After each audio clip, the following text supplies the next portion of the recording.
안녕하세요. 리드런의 독서 감상실에 오신 것을 환영합니다. 지난 영상에 이어 오늘부터는 본격적인 조선 왕들에 대해 살펴보겠습니다. 오늘은 그 첫 번째 왕으로 조선을 건국한 제1대 임금 태조 이성계 편을 시작하겠습니다. 위화도 회군으로 고려를 장악한 이성계 세력이 잠시 뜸을 들이는 사이 고려를 지키려는 종몽주가 세력을 확장했고, 이를 우려한 이성계의 다섯째 아들 이방원이 사람을 보내 종몽주를 죽여버립니다. 이를 계기로 이후 조선 개국 절차는 속전속결로 진행됐고, 드디어 1392년 조선이 개국됩니다. 조선이 개국되자 이성계는 제일 먼저 개국공신을 선정했습니다. 개국공신이란 나라를 세우는데 공을 세운 신하들을 선정하는 작업이었는데요. 1등 공신부터 3등 공신까지 있었고, 그 등급에 따라 포상이 달랐습니다. 정도전 등 개국 세력들은 모두 1등 공신이었는데, 어려울 때마다 결정적인 역할을 하며 개국을 주도했던 다섯째 아들 이방원은 그 어디에도 이름을 올리지 못했습니다. 이방원은 이때부터 아버지 이성계와 그의 최측근 정도전, 신덕왕후 강씨로부터 견제를 받았던 것으로 보여집니다. 이쯤에서 이성계의 가족 관계도를 살펴보고 가겠습니다. 이 관계를 알아야 앞으로 전개되는 이야기가 자연스럽게 이해가 되실 것 같습니다. 우선 이성계에게는 두 명의 부인이 있었습니다. 한 명은 조강지처인 신의왕후 한씨, 다른 한 명은 이성계가 개국을 주도할 때 함께했던 신덕왕후 강씨입니다. 첫째 부인 한씨는 개국하기 전에 세상을 떠났기에 둘째 부인 신덕왕후 강씨가 개국과 함께 왕비에 봉해졌습니다. 이성계는 첫째 부인 한씨와의 사이에 6명의 아들을 가졌습니다. 이방우, 이방과, 이방의, 이방간, 이방원, 이방연이 그들입니다. 여기서 중요한 이름은 둘째 이방과, 넷째 이방간, 다섯째 이방원 정도입니다. 둘째 부인 강씨와의 사이에 2명의 아들을 더 가졌는데 이방번, 이방석입니다. 이렇게 가계도를 살펴본 이유는 지금부터 살펴볼 비극의 시작인 세자책봉을 말씀드리기 위해서입니다. 세자책봉이라는 것은 여러 명의 아들들 중 훗날 나를 이어 왕이 될 사람을 미리 선택하여 확정하는 절차였습니다. 주로 적장자가 세자로 책봉되는 게 일반적이었으나, 적장자가 있더라도 둘째나 셋째 아들이 되는 경우도 조선에는 제법 있었습니다. 적장자라는 말은 적자와 장자를 합친 말로서, 적자는 첩이 아닌 정실 부인에게서 낳은 아들을 말하고, 장자는 아들들 중 가장 마지를 말합니다. 그러니 적장자라는 것은 정실 부인에게서 얻은 아들들 중 가장 마지를 말하는 것입니다. 이제 이성계의 세자책봉을 들여다보겠습니다. 이성계가 조선을 건국한 당시 그의 나이가 이미 57세였습니다. 조선시대 통틀어 최고령의 나이로 즉위한 임금인데요. 이렇다 보니 세자책봉이 시급했습니다. 헌데 세자책봉을 하려고 하니 신덕왕후 강씨의 욕심이 발동했습니다. 첫째 부인의 아들들이 6명이나 있지만 자기 자식들이라고 해서 세자가 되지 못할 거 있냐는 생각이 스며든 것입니다. 그도 그럴 것이 적장자인 첫째 아들 방우가 정치에 관심도 없이 술만 좋아했기에 적장자 세자책봉의 원칙은 이미 안 될 것 같았고, 적장자가 안 되는 상황이라면 둘째든 셋째든 막내든 누가 돼도 가능한 상황이지 않는가라는 게 신덕왕후 강씨의 판단이었습니다. 이에 신덕왕후 강씨는 이성계를 압박했고, 아내를 사랑했던 이성계는 강씨의 아들 중 막내 방석을 세자로 책봉하게 됩니다. 강씨의 아들 중 한 명이 되어야 한다면 거칠고 포악한 첫째 방본보다는 유순한 둘째 방석이 더 낫지 않겠냐는 신하들의 의견을 받아들인 것입니다. 세자 책봉의 전 과정에서 정도전은 신덕왕후 강씨를 지지합니다. 이는 이방원이 세자로 되는 것보다 방석이 되는 것이 자신이 꿈꾸던 조선을 만드는데 도움이 될 거라 생각했기 때문입니다. 이때부터 조선 건국을 함께 주도했던 정도전, 신덕왕후 강씨, 이방원의 삼각편대의 균열이 생기고, 정도전과 강씨대, 이방원에 보이지 않는 대립 국면이 시작되게 됩니다. 세자책봉까지 마친 이성계는 이제 나라의 수도를 옮기고 싶었습니다. 고려의 수도였던 개경은 고려 왕조의 터전이었고 풍수지리에 의하면 이미 지덕이 쇠한 상태였기 때문입니다. 이에 여러 후보지 중 최종적으로 한양, 지금의 서울이 선택되었습니다. 이 과정에서 정도전과 하륜이 논쟁하였고 태조가 정도전의 손을 들어주어 지금의 경복궁 자리에 궁궐이 세워졌습니다. 여기서 정도전의 논리에 밟힌 하륜은 나중에 이방원 세력에 붙게 됩니다. 자, 이제 새로운 도읍지인 한양에서 새로운 조선이 시작됩니다. 새로운 수도 한양의 모든 것은 정도전에 의해 설계됩니다.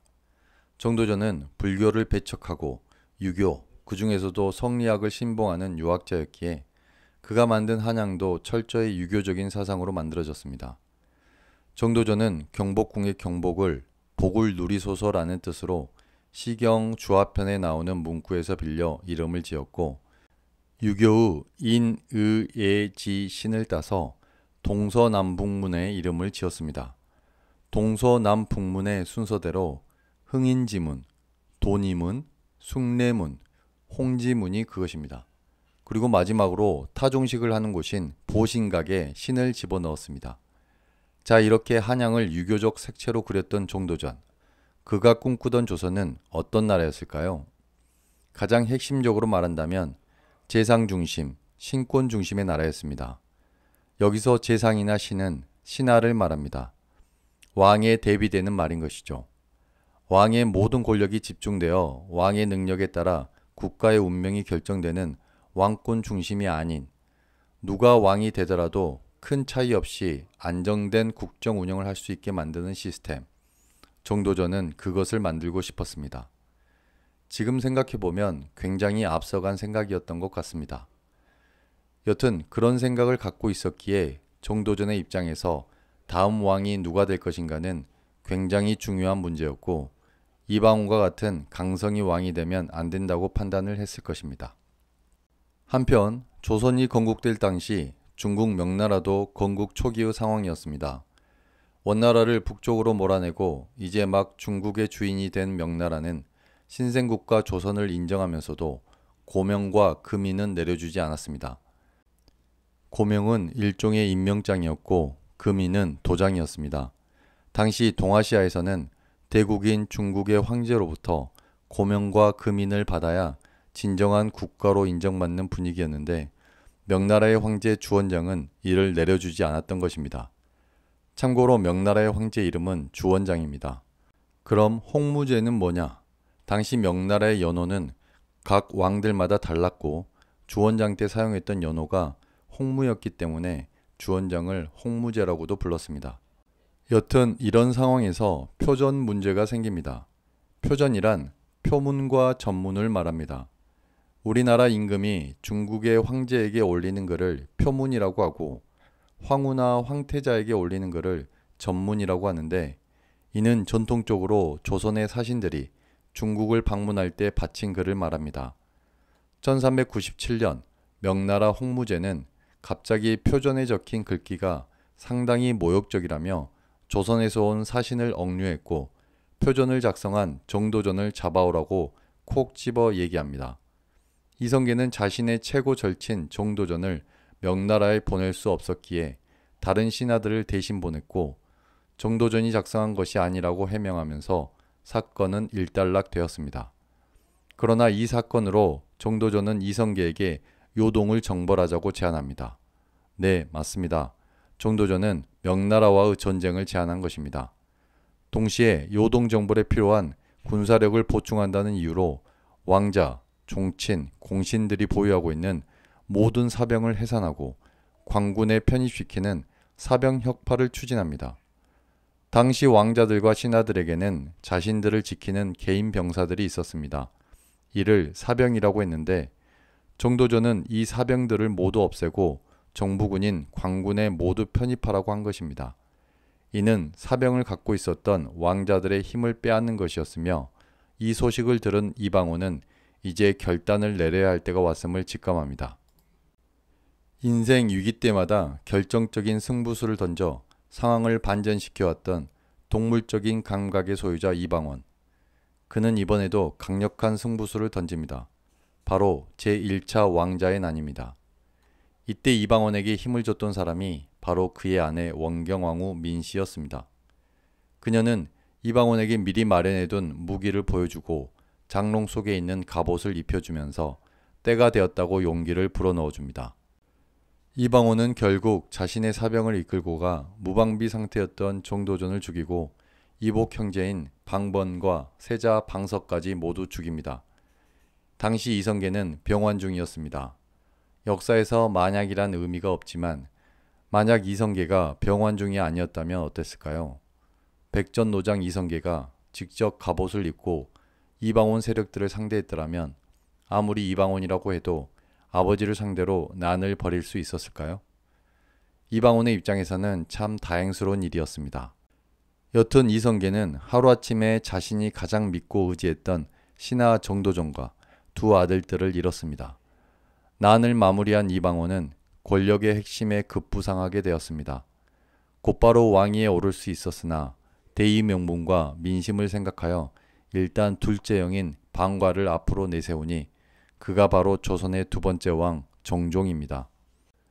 이 당시 첫째 형이었던 방우는 이미 죽고 없었기에 둘째인 방과가 왕위를 이어받는 게 자연스러웠습니다.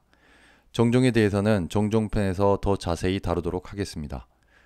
정도전은 죽은 뒤 쿠데타 세력의 필요에 의해 조선 왕조 500년 내내 간신과 역적으로 평가되었습니다.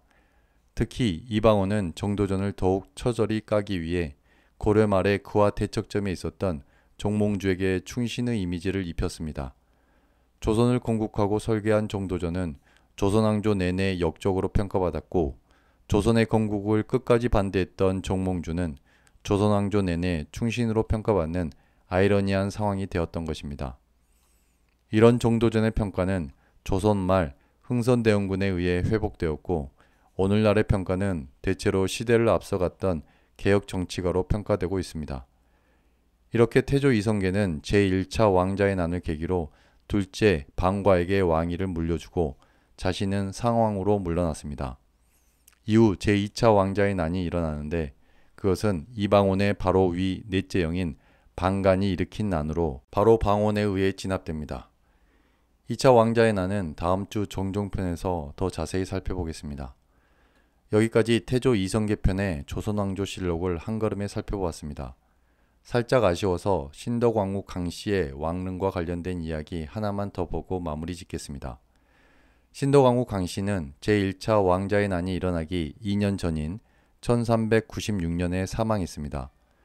그녀의 능은 원래 경복궁에서 가까운 지금의 서울, 중구, 정동에 만들어졌는데 이성계가 죽은 뒤 태종 이방원은 그녀의 무덤을 지금의 서울 성북구 정릉동으로 이장시켜버렸고 당시 왕릉에 사용되었던 12지상들을 청계천의 다리인 광교의 석재로 사용하여 물속에 거꾸로 처박히게 했습니다.